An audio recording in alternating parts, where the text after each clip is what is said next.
সুপ্রিয় দর্শক শ্রোতা, সম্প্রতি ঢাকা রিপোর্টার্স ইউনিটে আয়োজিত এক সভায় একজন ইসলামী চিন্তাবিদ বলেছেন যে কোরআন মানুষের পক্ষ থেকে লেখা এক কিতাব।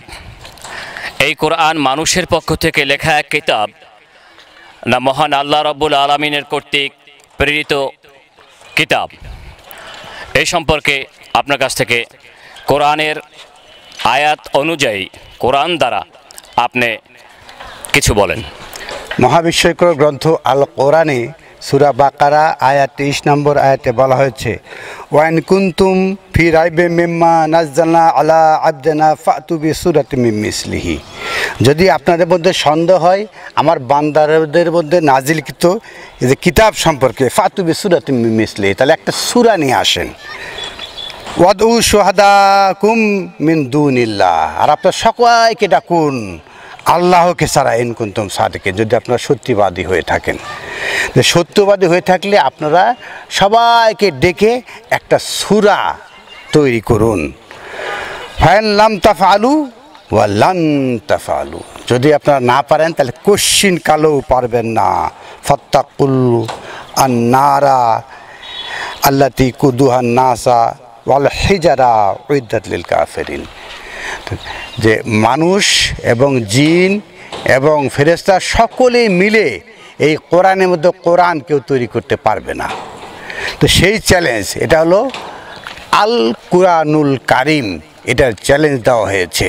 তো এই কোরআন কখনো কেউ রচনা করতে পারবে না, এটা আল্লাহর পক্ষ থেকে এসছে, এটা মানুষ রচনা করে নাই এবং মানুষ মুদ্রিত করে নাই এবং মানুষ আল্লাহর নামে চালিয়ে দেয় নাই। আপনি ফাতু বিসূরাতিন মিন মিসলিহি, মানে ফাতু বিসূরাতিন মিন মিসলিহি, অনুরূপ সূরার মতো একটা সূরা, অনুরূপ as like as it is, অনুরূপ সূরার মতো একটি সূরা বলছেন। আল্লাহ একটি সূরার কথা বলেন নাই। As like as it is মানে মিন মিসলিহি, মানে এই অনুরূপ অনুরূপ অনুরূপ একটা সূরার কথা বলছেন।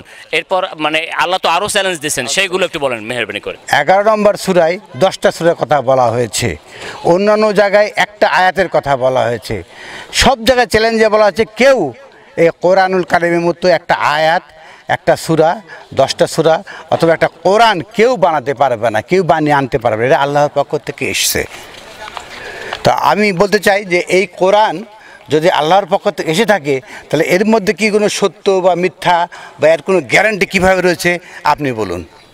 মহান আল্লাহ রাব্বুল আলামিন মহা আজীব গ্রন্থ আল কোরআনুল কারিমে আল্লাহ বলেছেন, ওয়াকুলিল হাক্কু মির রব্বিকুম ফামান শাআ ফালইউমিন ওয়া মান শাআ ফালইয়াকফুর।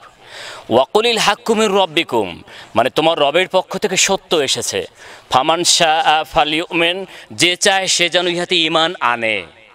ওয়া মান শাআ ফালইয়াকফুর, আর যে চায় সে যেন কুফরি করে। আল্লাহ এখানে ফ্রি উইল দিয়েছেন, মানে আপনি চাইলে মোমেন হতে পারবেন, বাট চাইলে আপনি কুফরি করতে পারবেন। দুটো অপশন আল্লাহ আপনার সামনে দিয়েছেন। মানে আন্দোলন করে একটা চাপিয়ে দেওয়ার কোনো বিষয়, চাপিয়ে দেওয়ার কোনো বিষয় না। কোরআন এখানে জোর জবরদস্তি কারো প্রতি আল্লাহ এ ধরনের কোনো আয়াত নাজিল করেন নাই। আল্লাহ তার রসুলকে বলছেন বি জব্বারেন, মানে তোমাকে জব্বার করে, তোমাকে জবরদস্তি করে পাঠানো হয় নাই। তোমাকে পাঠানো হয়েছে শুধু মেসেজ থ্রো করার জন্য, শুধু মেসেজ দেওয়ার জন্য। এই জন্য আল্লাহ বলছেন মা আলা রসুলু ইল্লাল বালাগ, রসুলের তাবলিগ ছাড়া, বালাগ ছাড়া, প্রচার ছাড়া, প্রিচ করা ছাড়া রসুলের আর কোনো কাজ নাই। সূরা মাইদার 67 নম্বর আয়াতে বলা হয়েছে, ইয়া আইয়ুহার রাসূল বাল্লিগ মা উনজিল ইলাইকা মিন রাব্বিক, যে আল্লাহর পক্ষ থেকে যা নাজিল করা হয়েছে কিতাব সেটাকেই প্রচার করতে বলা হয়েছে, অন্য কোনো গ্রন্থ প্রচার করতে বলা হয় নাই। তা আমি বলতে চাচ্ছি যে এই কিতাবের মধ্যে কোনো মিথ্যা ঢুকতে পারে কি না? না, এই কিতাবের মধ্যে মহা আজীব গ্রন্থ এই কিতাব, এটা এই কিতাবকে আল্লাহ বলছেন কওলান সাকিলান।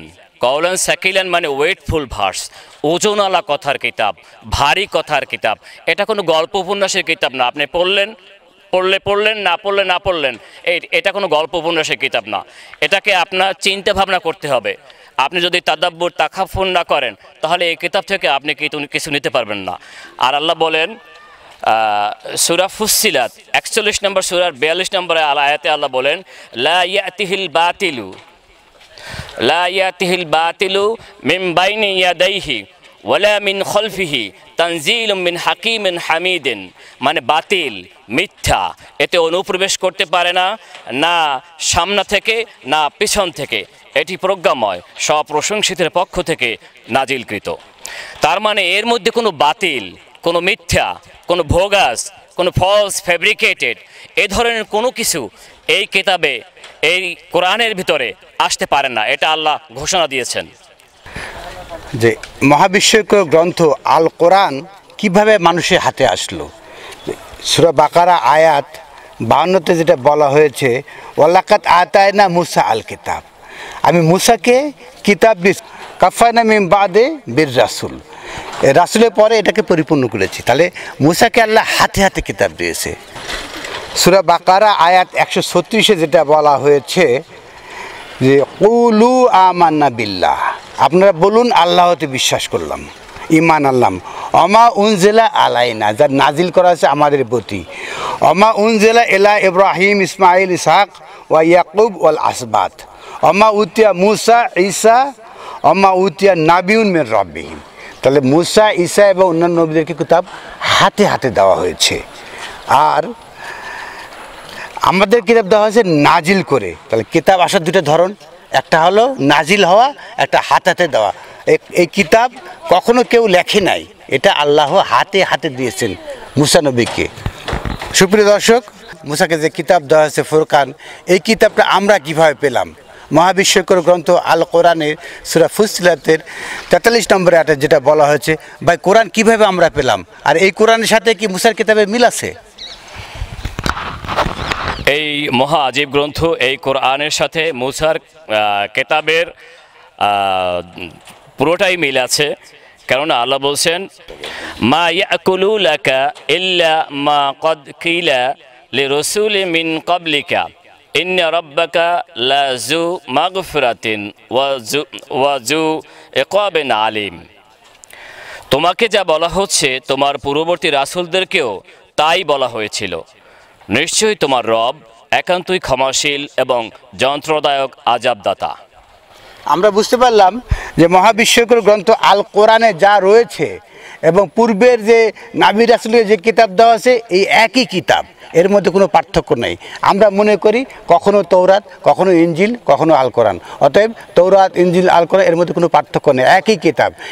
এবং তৌরাত যেটা বলছি আমরা, সেটাকে মুসাকে হাতে হাতে দেওয়া হয়েছে, সেই ধারাবাহিকতায় আল কোরআন আমাদের হাতে এসছে।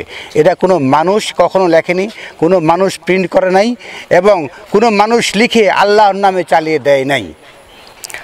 সুপ্রিয় দর্শক শ্রোতা, আমরা মহাবিস্ময়কর গ্রন্থ আল কোরআনের যে সকল আয়াত নিয়ে আলোচনা করলাম, এর বিষয়বস্তু ছিল যে কোরআনের আন্দোলনের যে সম্প্রতি যে রিপোর্টার্স ইউনিটে কোরআনের আন্দোলন শিরোনামে যে সংবাদ সম্মেলন হয়েছে, এই সংবাদ সম্মেলনের শিরোনাম ছিল কোরআনের আন্দোলন। আসলে শ্রোতা মণ্ডলী, কোরআনের কোনো আন্দোলন হয় না। কোরআন হচ্ছে আল্লাহ এটা দিয়েছেন মানুষকে, এটা একটা মানুষের সংবিধান, জীবনের সংবিধান, code of complete of life, যেটা মানুষ ফলো করলে তার জীবন এর দ্বারা পরিচালিত করতে পারবেন। তো কোরআনকে আল্লাহ এটা মানা না মানা, আল্লাহ রব্বুল আলামিন এটা ফ্রি উইল দিয়েছেন। যিনি মানবেন তিনি পথের সন্ধান পাবেন, তিনি আলোর সন্ধান পাবেন। আর যিনি মানবেন না, তিনি আলোর সন্ধান কিংবা পথের সন্ধান পাবেন না। এখানে কারো উপর জোর জবরদস্তি, আন্দোলন, বিদ্রোহ, সভা সমিতি, সিম্পোজিয়াম দ্বারা কোরআন কারো মানুষের কাছে দেয়া কখনোই সম্ভব না। যদি এ ধরনের কেউ কোনো কথা বলে যে কোরআনের আন্দোলন, কোরআনের মুভমেন্ট, তাহলে সেটা কোরআন বিরুদ্ধ হবে। কেননা কোরআন এটা হুদাল্লিন নাস যেমন আল্লাহ বলছেন, তেমনি আল্লাহ হুদাল্লিল মুত্তাকিনও বলছেন। তো যেহেতু এটা হুদাল্লিন নাস এবং হুদাল্লিল মুত্তাকিন, সেহেতু এই কোরআন কারো উপর জোর জবরদস্তি করে না, কাউকে দ্বারা প্রেশার ক্রিয়েট করে এই কোরআনের জ্ঞান এলেম নেওয়াও সম্ভব না। তো আসুন আমরা কোরআন নিয়ে এমন কোনো প্রচারণা না করি যাতে জাতি কিংবা মানুষের উপর এমন কোনো অন্যায় আবদার বা এমন কোনো কথা না বলা যেটা আল্লাহ তার মহা আজিব গ্রন্থে বলেন নাই। সকলকে ধন্যবাদ।